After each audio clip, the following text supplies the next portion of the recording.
Halo.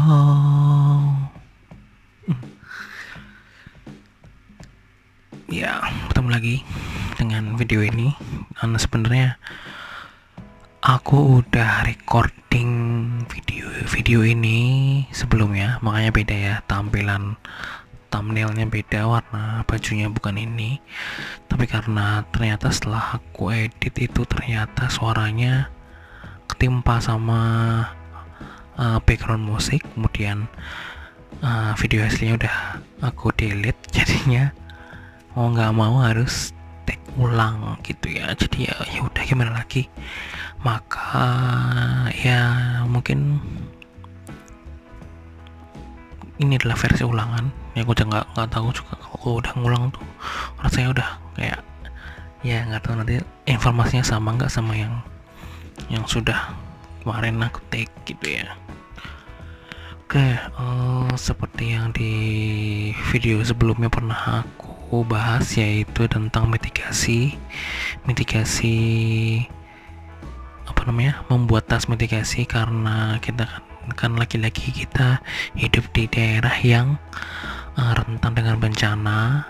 Maka kenapa tidak kalau kita mulai mengantisipasi bencana tersebut dengan membuat tas mitigasi yang sudah aku terangkan di video sebelumnya gitu ya. Dicek aja kalau misalnya belum nonton, ditonton dan segera dipersiapkan, karena kita tidak tahu kapan bencana akan terjadi gitu ya. Terus di video kali ini aku akan menerangkan tentang beberapa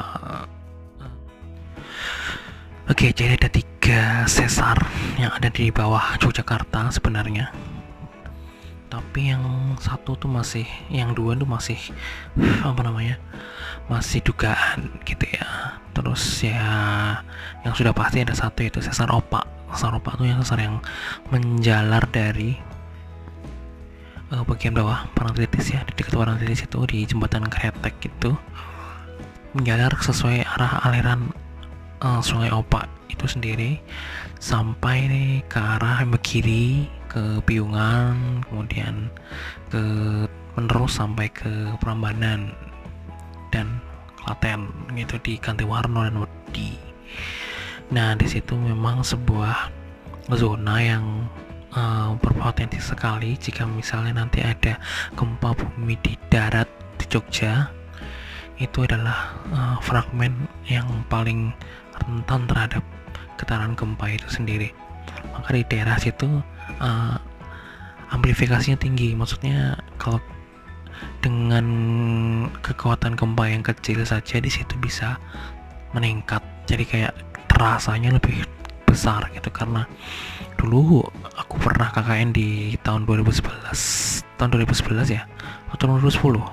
Nah, aku pernah KKN di daerah Prambanan sini. Nah, di situ di daerah-daerah sini ini masih satu jalur dengan patahan sesar opak. Jadi itu walaupun dulu tuh cuma kayak 4 mmi ya, kayak 4 satuan magnitude gitu, di situ terasanya udah kayak 5 atau lido kayak 5 gitu ya. Jadi kayak keras banget gitu loh. Nah, itu berarti menunjukkan bahwa di daerah sesar opak ini memang secara litologi dan secara struktur itu sangat gampang goyang gitu loh. Jadi memang sangat berbahaya sekali. Jadi untuk yang kalian yang masih bertempat tinggal di daerah situ ya harus memang, karena tidak mungkin pindah ya, jadi harus menyiapkan benar-benar yang namanya mitigasinya, tas mitigasi, atau paling tidak di tingkat desa itu ada kayak tempat berkumpul gitu. Jadi ngerti kalau misalnya ada apa-apa lo langsung bergerak kemana gitu. Jadi begitu. Terus ada lagi, sebenarnya gempa Jogja ini ada 2 versi ya. Versi dari laut, yaitu dari bawah ya, dari laut, dari penunjaman kerak samudra dan kerak di bawah kerak benua. dan dari darat, yaitu tadi itu dari sesar-sesar. Jadi kalau misalnya di darat ya yang paling berpotensi ya di daerah-daerah yang banyak ada sesarnya gitu loh. Terus tadi aku sebutin juga ada 3 sesar, yang satunya ada sesar opak, yang 2 ini, yang 1 ini masih dalam dugaan, yaitu di sekitar 5 kilo atau 10 kilo dari sesar opak ke arah timur. Di situ, jadi di dekat ini ya, di dekat Delingo Patuk, di sebelah sininya Wonosari itu. Di situ juga diduga ada sesar juga gitu loh. Jadi mungkin sesar minor yang terus kemudian terreaktivasi gitu, bisa juga. Jadi banyak kalau sekarang beberapa tahun terakhir ada banyak gempa kecil, kayak misalnya dua skala Richter atau tiga skala Richter yang sumbernya itu di patahan yang di atas, jadi di dekat-dekat Delingo, dekat-dekat apa namanya, Himokiri sana ya, dekat-dekat. Jadi ya ngantuk ya. Jadi seperti itu. Terus satu sesar lain, yaitu sesar, aku nggak tahu namanya apa, cuma dugaannya ini adalah sesar yang ada di bawah Bantul. Jadi kayak menerus dari Pamanglipuro sampai ke Sewon, jadi sekitar itu. Jadi makanya kenapa dulu waktu gempa Jogja di situ tingkat kerusakannya di situ juga banyak, karena memang secara dugaan di bawah Bantul itu juga ada sesar yang tertutupi oleh endapan Merapi muda gitu ya. Jadi memang dulunya ada sesar, cuman gara-gara endapan Merapi jadinya tertutupi, sehingga kita tidak bisa mengukur dan tidak bisa mencari di mana sih bidang sesarnya itu, di mana dan kan gerak-gerakannya seperti apa kayak gitu. Soalnya memang kalau kita tahu dulu tahun 2006 itu kan daerah-daerah jalan perang Tritis gitu, itu kan sangat besar sekali kerusakannya, dan itu jauh sekali dari sesar opak gitu loh. Jadi mungkin terduga di situ juga ada sesar minor yang terreaktivasi gara-gara gempa Jogja yang tahun 2006 gitu. Jadi ya memang begitu, banyak sekali. Ada juga mungkin sesar di daerah Kulon Progo, di dekat Menerus, tapi belum teraktivasi mungkin atau gimana, karena ya macam-macam ya. Tapi mengapa kita perlu tahu bahwa ada sesar-sesar itu? Karena ya itu tadi, itu untuk sebuah mitigasi kita, jadi kita lebih siap dengan apa yang terjadi nanti di masa depan gitu loh.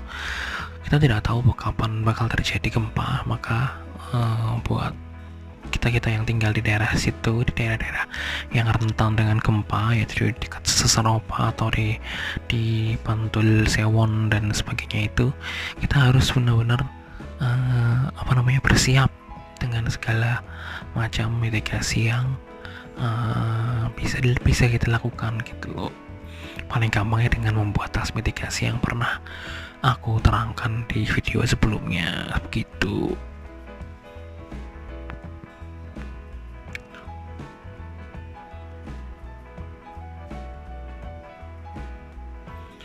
Untuk ya kita kan hidup di Yogyakarta ya, dimana kita juga punya, selain gempa juga ada gunung api, jadi double gitu loh.